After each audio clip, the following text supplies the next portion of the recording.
You might be thinking to yourself, I'm a brick and mortar store. I don't sell things online. So why do I need a website? The answer is because that's how your customers find you.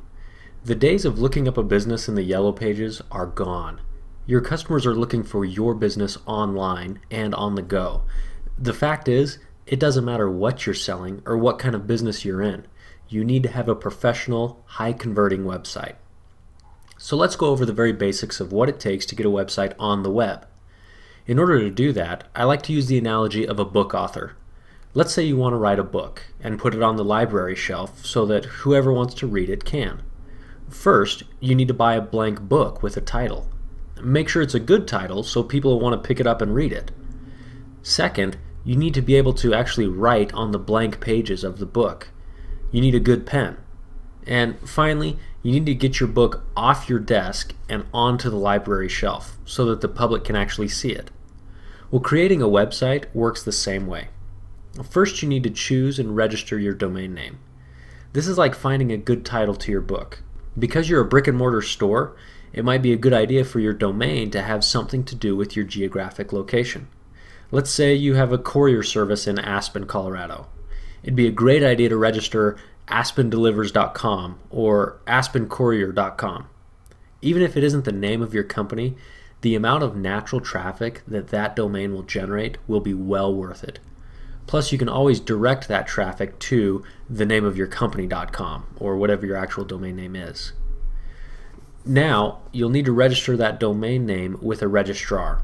There are quite a few registrars out there, and they are extremely easy to find. You can just Google domain name registration and find one that you like. Once you have your domain name registered, it should be around $10 a year. You'll need to get your site hosted. This is where our analogy gets a little out of order, but because many registrars also act as hosting companies, now's the best time to discuss it.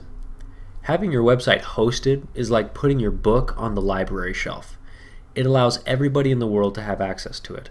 When you choose a hosting company, it's important to consider server reliability, site uptime, email clients, and other features.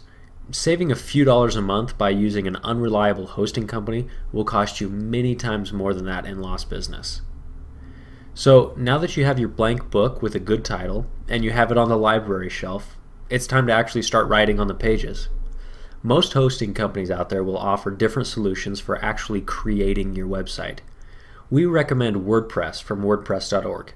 It's free, it's widely used, and most hosting companies will offer a one-click installation of the software. Once you have it installed, you will find a plethora of documentation and help videos to get you started. Well, that's it for this overview of how to create your website. If you're feeling a little overwhelmed, don't worry about it. It can be a lot to take in at first. You may want to consider talking to an online marketing professional. These people have made a career out of helping people like you increase sales. It could be time very well spent.